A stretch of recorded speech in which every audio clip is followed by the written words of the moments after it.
The cerise blue of a summer sky has given way to the softer, more mellow tones of autumn. Living by the coast means that this time of the year we don't need to have a fire every single night, just when the temperature drops a little. But the garden is still full of flowers, and we've really been enjoying these last flashes, and they are just a feast for the eyes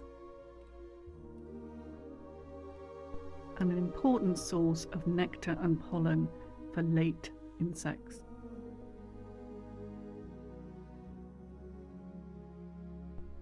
Nothing says October like a Bramley apple, and we have been picking the last of the fruit, although some of it was not quite ready. It's really common to get windfalls, and you can just, I don't know whether you're going to be able to see this, but there's a big bruise there where it hit the ground.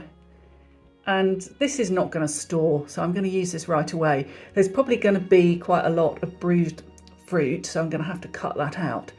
The other thing you'll notice is it's got these little spots on it. Now that's because there was a period of drought, and they will show up in the fruit, but because I'm going to cook with these, then really it's not going to be a problem. But you can see this one that was not a windfall, it's just I picked this off the tree. It looks quite different. So this one in theory will store right through to January, but this one, got to use it right away. And the perfect recipe, I think, is Dorset apple cake. There are many versions of this classic British cake, and I will leave you a link to a recipe that I think works really well. It's from the BBC Good Food website. The basic recipe is that you rub fat into flour, then add all your dry ingredients, and that's sugar. I'm using very dark brown sugar. A lot of recipes call for a slightly lighter brown sugar, but I really love the flavour of the really dark sugar. Then it's got some dried fruit and cinnamon, which of course goes so well with apple. It is one of my favourite ways of using up windfalls because it's so hearty and warming, and the spice just reminds me so much of the season. And you sit down with your cup of tea and your piece of apple cake by the fire, and you just could be in another time. And it's so nostalgic.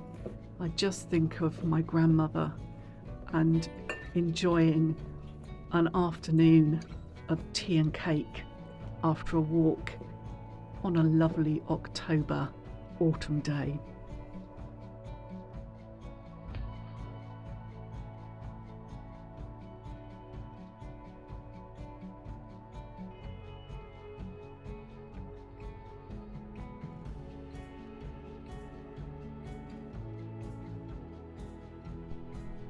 If you can only grow one apple tree, I would grow a Bramley. They're just such useful apples, and they do store really well, and they're fluffy and light when they're cooked, and they're delicious, and they go so well with roast pork, as well as making great cakes.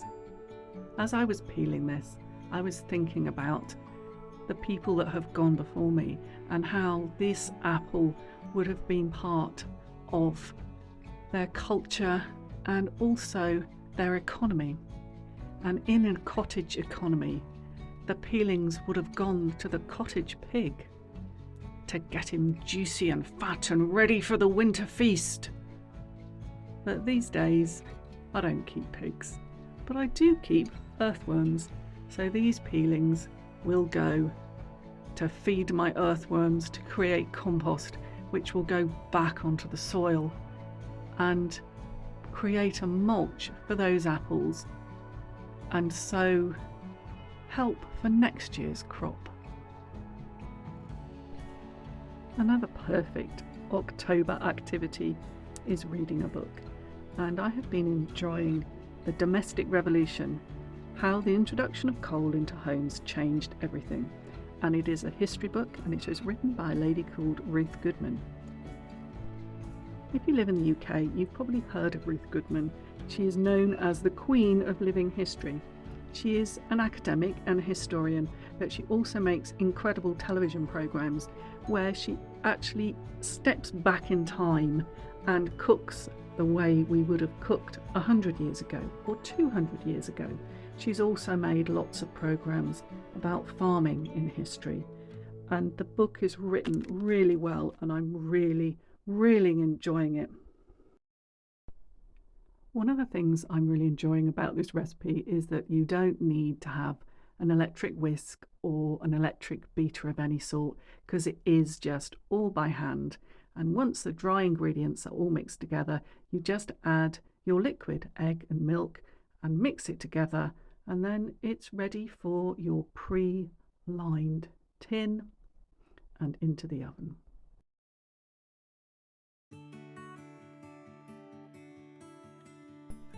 My cake will take about an hour to cook, and then it will need to cool properly because it's quite a moist cake and it can fall apart if you try and cut it too quickly.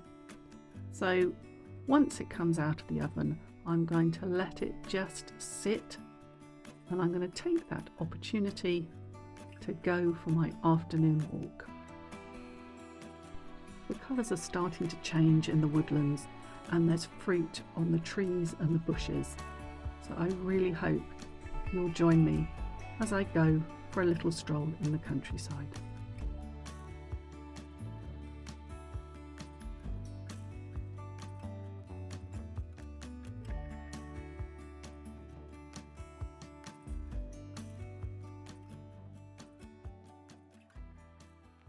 It's an absolute cacophony of corvids going on at the moment. We've got crows and jackdaws and jays and magpies, and they're all making this most incredible noise. And I don't know whether they're sort of saying, winter's coming, make sure you're feeding, pick all the berries, or whether they're just excited because of the redness of the berries, and they're just telling us, wow, what an incredible season we're in. It's a flight of fancy, I guess, on my part, but that's what I imagine they're saying. It's like, oh, it's so exciting, look at dinner, it's lovely. Maybe not. Maybe not. It feels like only yesterday that this bracken was sort of 8 foot tall and green, and now it's turned to this most wonderful russet brown. Such an autumnal colour. And then down here, the humble blackberry or bramble. Look at the colour of those leaves. Isn't that just so wonderful? Seed pods are such sculptural things. This is broom. Ah, lovely. I mean, you can tell they are a member of the pea family. I mean, just look at them. I mean, don't go eating them because they're poisonous, but yeah, you can see the genes, can't you? You can see where there is a link. In the autumn, I do spend quite a lot of my time looking down at the ground because I am looking for fungi. This is not a particularly good fungi spot. There are a few non-edibles, toadstools, nothing very exciting. But I think it is just worth just stopping every so often and looking up and see what's above you. And we've got this lovely ivy climbing up there. Ah. And then you've got this whole other landscape that's above you. So if you're a bird, that's your environment, that's your landscape. If you're a human biped, and we come down, and this is our landscape. This is what we see.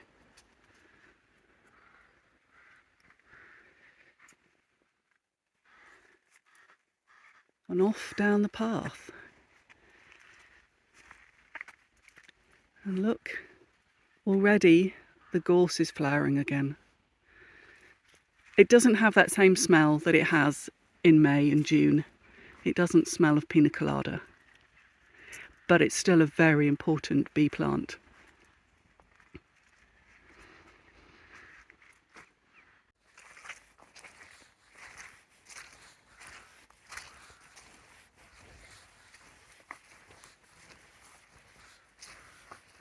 Now that looks like it's some kind of fruit, but in fact it is an oak gall, because if we do the thing of looking up, above us is an oak. But this one is still got a larvae in it because it's still green and there's no little hole in it. Unless that's a little hole. No, that's not a little hole. So I'm just going to tuck it in the hedge, and hopefully the little waspy will in fact emerge from it.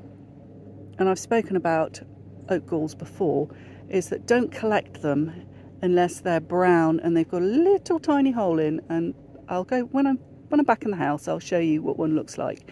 And then they're empty, and then you can use them for making ink or for making natural dye.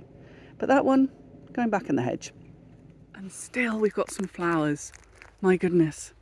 Member of the umbellifera. Umbellifera. I never know how to quite say that. But that very distinctive umbrella shape. Oh, gorgeous. Gorgeous. Do you know, I'm not 100% sure what that one is. I'm going to have to look that up when I get home. But I love it, whatever it is. It is very wet and squelchy underfoot.